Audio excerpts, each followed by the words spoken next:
Olá pessoal, tudo bem? Estamos aqui para mais um encontro agora da disciplina de manejo de plantas daninhas dentro da defesa fitossanitária, tá?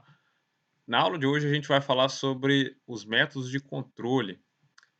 O controle de plantas daninhas, a filosofia dos métodos de controle de plantas daninhas, ela é a mesma dos métodos de controle lá para as pragas e também para as doenças. Então a gente vai falar do controle cultural, controle químico, controle físico, mecânico, biológico, a filosofia é a mesma, tá? A gente vai falar então um pouco mais rápido do que a gente viu quando estava falando de praga, porque você já tem uma base de como que funciona, quais são os princípios de cada método de controle. Eu vou passar mais para vocês alguns detalhes que são específicos agora das plantas daninhas e a parte de controle químico, principalmente, a gente vai abordar um pouco mais quando estiver falando sobre tecnologia de aplicação de agrotóxico, que é uma aula à frente, tá? Então vamos conhecer um pouco desses métodos. Então, gente, assim como a gente viu lá nas pragas, eu tenho o controle preventivo. Esse controle preventivo, eu posso colocar aqui também o controle legislativo, tá? Então eu tenho o controle legislativo e eu posso estar colocando como controle preventivo também. O preventivo para as plantas daninhas, ele é muito efetivo e é o mais desejado, tá? Uma planta daninha, depois que ela entra numa área, dificilmente você consegue eliminar ela daquela área. Então, para as plantas daninhas, funciona muito bem tentar evitar a introdução de novas plantas daninhas na minha área. E aí eu tenho que adotar diversas estratégias, como a limpeza de equipamentos. Eu tenho que estar comprando mudas que eu tenho certeza que não vem no torrão dessa muda plantas daninhas. Eu tenho que adquirir sementes que são certificadas, que não está vindo plantas daninhas junto com a embalagem da semente. Eu tenho que, ao alugar uma máquina, por exemplo, fazer uma limpeza dessa máquina para que não venha plantas daninhas de outras áreas. Então, todo um cuidado, tá? Quando eu movimento equipamentos, pessoas, de um talhão para o outro. Então, tanto eu tenho que fazer o manejo preventivo, tanto evitando a entrada na propriedade, como também dentro da propriedade. Eu tenho que evitar de passar plantas daninhas que estão em determinado talhão para outro talhão, entendido? Então, o controle preventivo ele consiste nesse uso de práticas que visam prevenir a introdução, o estabelecimento e a disseminação de determinadas espécies que são problemas em áreas ainda por elas não infestadas. Então, o meu foco principal é evitar a introdução. Se aconteceu a introdução de uma planta daninha no talhão, o meu foco passa a ser evitar o estabelecimento.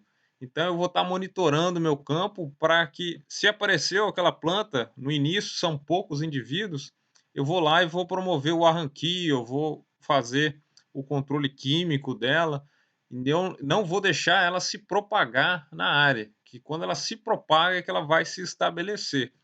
Então eu controlo essa planta daninha no menor sinal, assim que ela for identificada nesse talhão, tá? Para evitar o estabelecimento que está muito ligado à disseminação. Então eu tenho que evitar a todo custo que essa planta daninha que foi introduzida, que ela produza sementes ali nesse campo, tá? Então um dos manejos que a gente faz é o chamado hogging, né?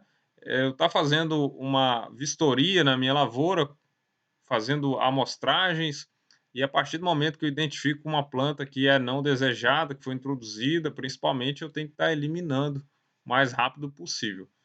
Então, controle preventivo, eu posso ter leis também que ajudam nesse controle preventivo, tá? Pode acontecer um controle legislativo também em relação a, por exemplo, a presença de plantas daninhas num lote de semente ou na produção de uma muda, né? Eu tenho uma lei que impede, que faz a legislação sobre esse assunto. Então, estratégias de controle preventivo têm que ser adotadas durante todo o cultivo, né, e antes do cultivo, para que não aconteça a introdução. Agora, do controle cultural, a gente está falando daquelas práticas, boas práticas de manejo, que vão potencializar o desenvolvimento da minha cultura e prejudicar o desenvolvimento das plantas daninhas. Então, eu preciso fazer bom uso de práticas de manejo, como rotação de culturas.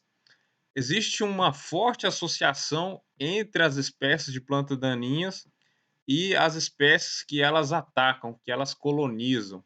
Então, geralmente essas plantas elas gostam do mesmo tipo de ambiente, do mesmo tipo de lavoura ali. Então, por exemplo, na cultura do milho, eu tenho uma planta daninha que é chamada de corda de viola. Ela é muito presente na cultura do milho e a condição de luminosidade do terreno, a posição da planta de milho, essa corda de viola sobe na cultura do milho e causa problema, né?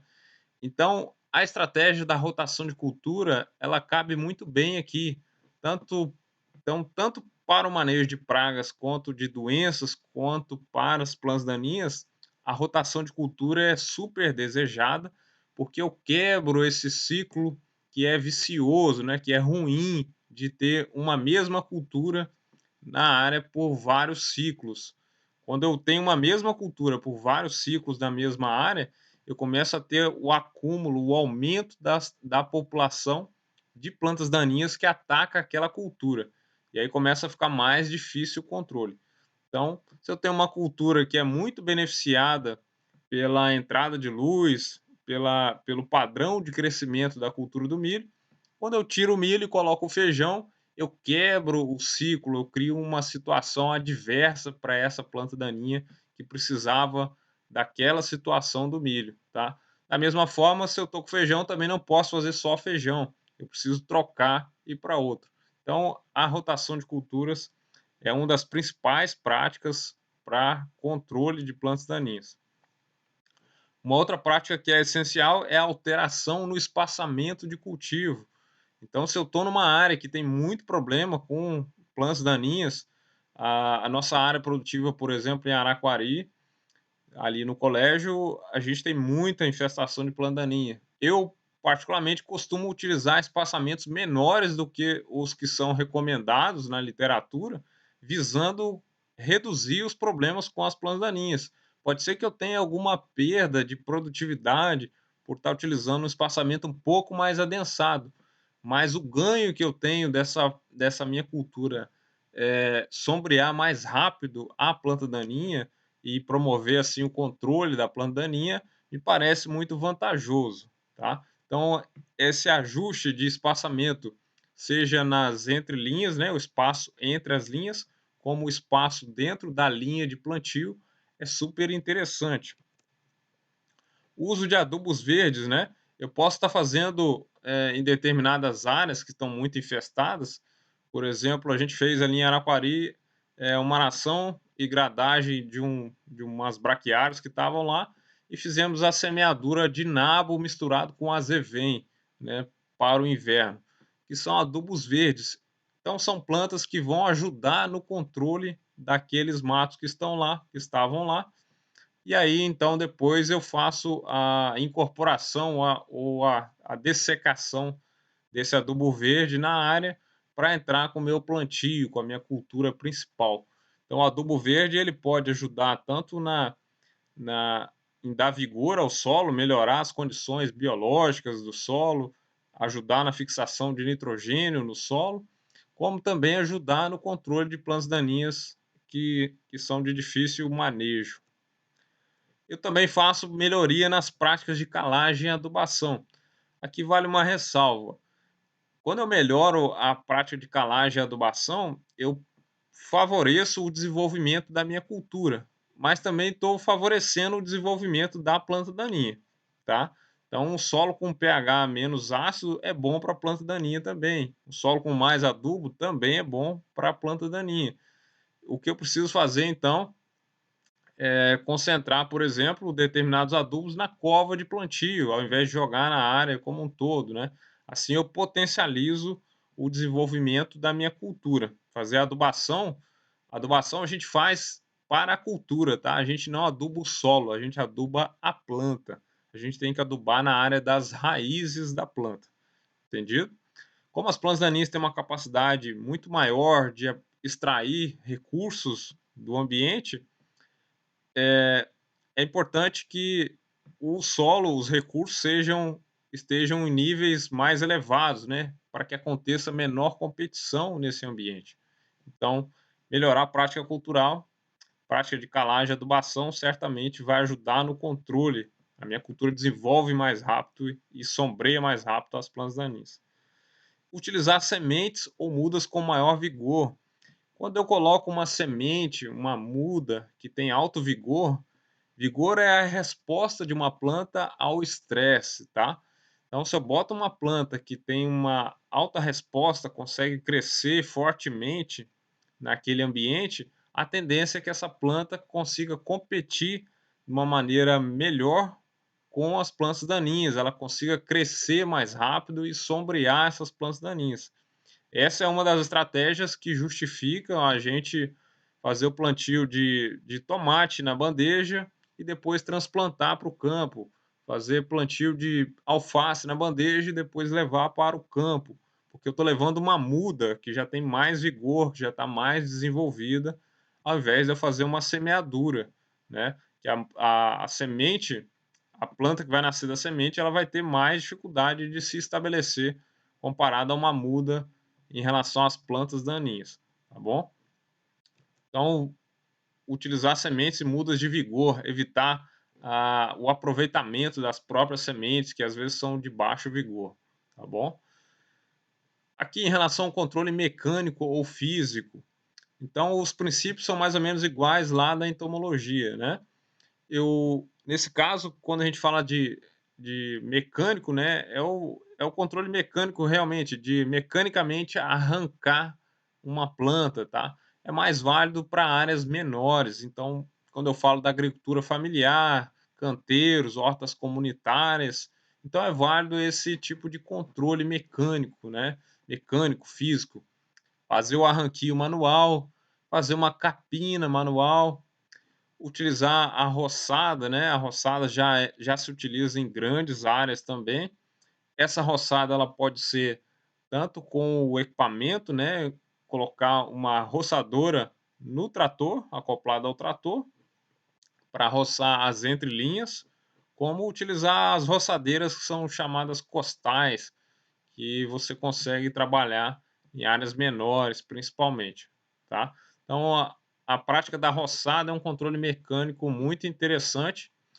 E assim como a gente prioriza no MIP, no manejo integrado, né?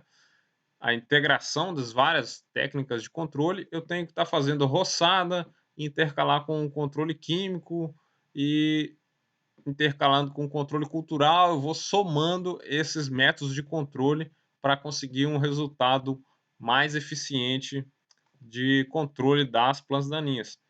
Tem a técnica também da inundação. Então, essa técnica ela é válida para aqueles talhões, por exemplo, talhão de arroz, em que é possível você inundar o talhão.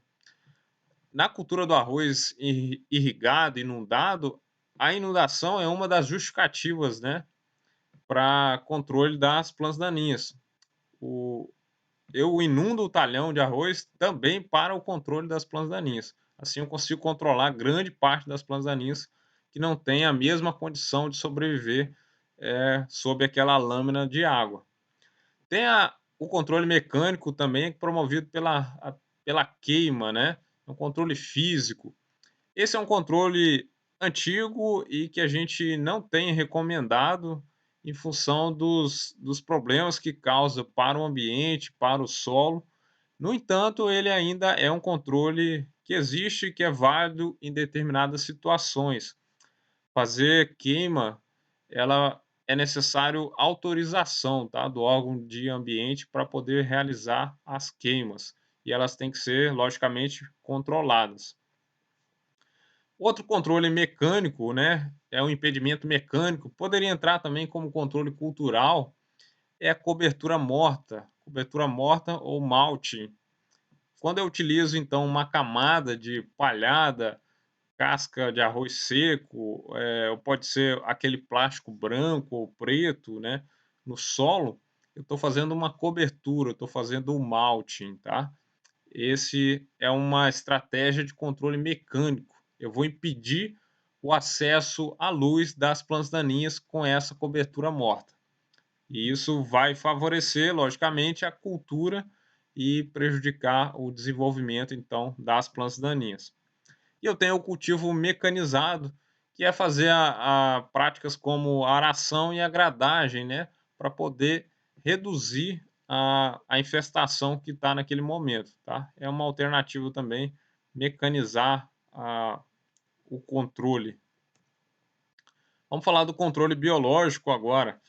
O controle biológico segue aquele mesmo princípio que a gente já viu, né, o uso de um organismo vivo para fazer o controle do meu organismo-alvo. Nesse caso, a gente está falando que o organismo-alvo é a planta daninha, aquela planta que é indesejada. Então, eu posso estar utilizando diversos inimigos naturais para fazer esse controle. Então, desde fungos, bactérias, vírus, insetos, as aves, os peixes, entre outros, para fazer o controle de plantas daninhas.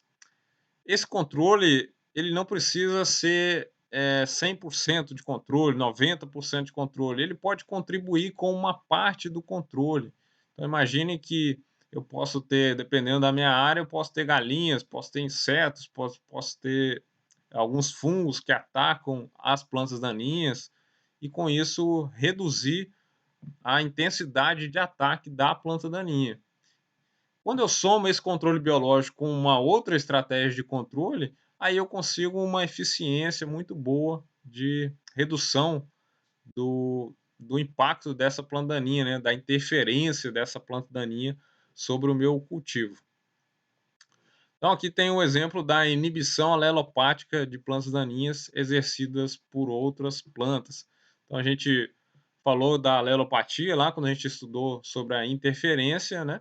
E aqui o exemplo é de uma planta, pode ser a minha cultura. Então algumas culturas elas liberam aleloquímicos que vão afetar a, a planta daninha, vão prejudicar o desenvolvimento dessa planta daninha.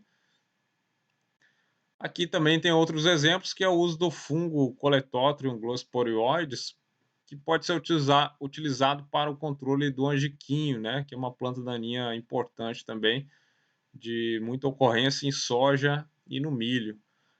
A gente tem outros exemplos, né, eu vou passar para vocês aqui na prática, que eu gravei há poucos dias aqui.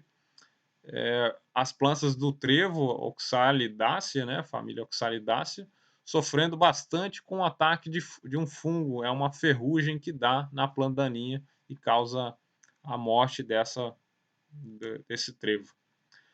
E o controle químico é aquele controle no qual são utilizados produtos químicos, né, que a gente chama de herbicidas, ou seja, que matam as ervas, né, e esse controle químico ele é utilizado em concentrações convenientes, tem a finalidade de inibir o desenvolvimento ou provocar a morte das plantas daninhas. Então eu posso paralisar o desenvolvimento da planta daninha, retardar esse desenvolvimento ou utilizar esse controle químico para causar efetivamente a morte das plantas daninhas. Um pouquinho sobre a história, né? O controle químico de plantas daninhas ele ganhou ênfase por volta de 1942, então percebam que o tempo ainda é bem curto, né? Sabe-se pouco ainda do uso efetivo, né? Nos últimas décadas é que a gente avançou um pouco mais nessa estratégia de controle químico, de uma forma mais consciente. Então ele se disseminou lá em 1942, quando o Zimmermann e Hitchcock lá nos Estados Unidos descobriram a molécula do 2,4-D. Então essa molécula é importante que vocês lembrem dela, ela é bem famosa, tá? E ela é um marco do início do controle químico de plantas daninhas. A partir de 1950, novos grupos químicos de herbicidas surgiram. Então surgiu o grupo das amidas em 52, depois dos carbamatos, depois das triazinas simétricas em 56 E aí novas moléculas foram surgindo e atualmente a gente tem moléculas mais modernas. Cada uma delas tem um risco, né, para o ambiente e para o ser humano, tá? Depois a gente vai falar um pouquinho mais sobre isso lá na aula de tecnologia e aplicação de agrotóxicos. Vamos falar um pouco sobre como que funciona o controle químico em relação a outros controles, né? O que que a gente observa? O controle químico, marcadamente, ele tem essa característica de dependência, de promover uma dependência menor de mão de obra. Então, quando você visita uma propriedade, o agricultor ele tem muitas coisas para fazer, principalmente o agricultor familiar, né?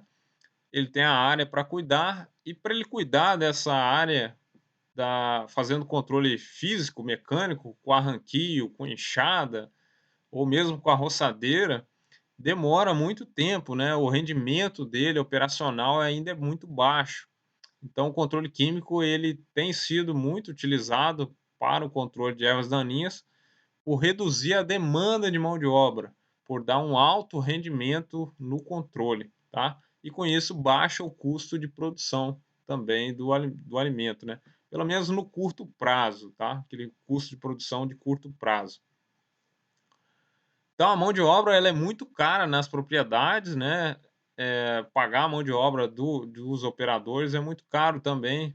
Então a tendência é reduzir, buscar rendimento operacional para baixar custo. E muitas vezes é uma situação do Brasil e lá na Europa é ainda pior. Você não encontra mão de obra para fazer o controle, né? Para fazer outros tipos de controle que não o químico. Então você precisa otimizar o controle, fazer o controle no momento certo, e aí acaba sendo necessário utilizar o controle químico para ganhar rendimento com a pouca mão de obra que está disponível no campo atualmente. Nas épocas chuvosas, o controle químico ele tem se mostrado mais eficiente do que outras estratégias de controle, como a roçada, né? A roçada ou a capina mecânica. Isso porque a condição de alta umidade, alta temperatura favorece muito a emergência de novas plantas daninhas e favorece com que aquelas plantas daninhas que foram recentemente cortadas ou arrancadas e deixadas ali no solo, com as chuvas elas acabam pegando novamente e nascendo, né? Ou às vezes eu vou fazer o arranquio, a roçada e acabo espalhando mais disseminos, mais estruturas reprodutivas na área. E aí como está chovendo bem, eu tenho um problema de piorar mais a infestação. Então, nas épocas chuvosas, é muito comum eu adotar o uso do controle químico para poder matar de uma forma lenta a planta e, e conseguir um período de proteção, um período de prevenção da interferência maior do que se eu tivesse utilizando outras formas de controle. Isso resulta também na questão econômica, né? De ter maior rendimento operacional e baixar o custo de produção da lavoura. Então, o controle químico ele também é eficiente no controle de plantas daninhas na linha de plantio e não afeta o sistema radicular das culturas. Ele tem essa vantagem, né? Quando eu vou fazer uma capina de ervas daninhas na linha de plantio, muitas delas estão em cima da raiz da minha cultura ou muito próximas ali do caule da cultura. E aí é frequente a gente observar, principalmente nas culturas perenes, né? Café, citros, outras culturas, que quando o operador vai limpar ao redor da muda com a enxada ou com a roçadeira, ele acaba acertando a cultura, acerta o caule da cultura.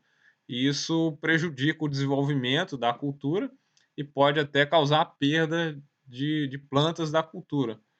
Então, utilizando a devida tecnologia, como o chapéu de Napoleão para proteger a cultura, a molécula correta, né, herbicidas seletivos, eu posso fazer o controle de plantas daninhas na linha e ter uma eficiência melhor nesse caso, não afetando o sistema radicular, não criando um estresse na cultura. E através do controle químico, eu também posso fazer o cultivo mínimo ou o plantio direto das culturas, Atualmente busca-se outras tecnologias para fazer o plantio direto na palha sem o uso de controle químico, mas ainda, para alguns casos, ainda fica difícil não fazer o uso do controle químico. Normalmente ele é utilizado como um dissecante, né, nas lavouras, então ele participa bem do plantio direto das culturas, tá? Para outros casos ainda é possível, né, fazer uma boa roçada e aí conseguir ter uma boa palhada para fazer o cultivo mínimo ou o plantio direto das culturas. Através do controle químico, eu também tenho um ganho, né, um índice de eficiência maior para controlar as plantas daninhas que se propagam de forma vegetativa. Então, quando você pensa, vamos dar o exemplo do Ciperus, o gênero Ciperus tem a tiririca, né? A tiririca ela se reproduz por sementes e ela tem aquele tubérculo, tem aquela batatinha embaixo do solo. Então ela é muito o controle dela é muito difícil, porque toda vez que eu roço, ela brota novamente, né. A batatinha tá ali embaixo no solo. A capina também acaba sendo pouco eficiente. E aí quando eu faço um controle químico com um herbicida que é sistêmico, eu vou estar acertando as folhas e esse herbicida vai translocar e vai chegar nos órgãos subterrâneos de propagação vegetativa dessa planta daninha. Acontece também para a planta daninha do trevo, para a grama seda, Sinodon, a grama seda, que são plantas que são agressivas, que têm propagação vegetativa. Então, dessa forma, eu consigo uma eficiência maior. Então, a gente tem uma importância grande aqui do controle químico no manejo de plantas daninhas, mas a tendência, assim como para o manejo de pragas e doenças, é que a gente busque utilizar o mínimo possível do controle químico. A gente utilize outras estratégias e, eventualmente, faça o controle químico como uma opção para quebrar o ciclo, né, para dar diversidade nas estratégias de manejo. Então, uma regra importante que eu quero que vocês lembrem é que plantas daninhas, elas também se adaptam às estratégias de controle.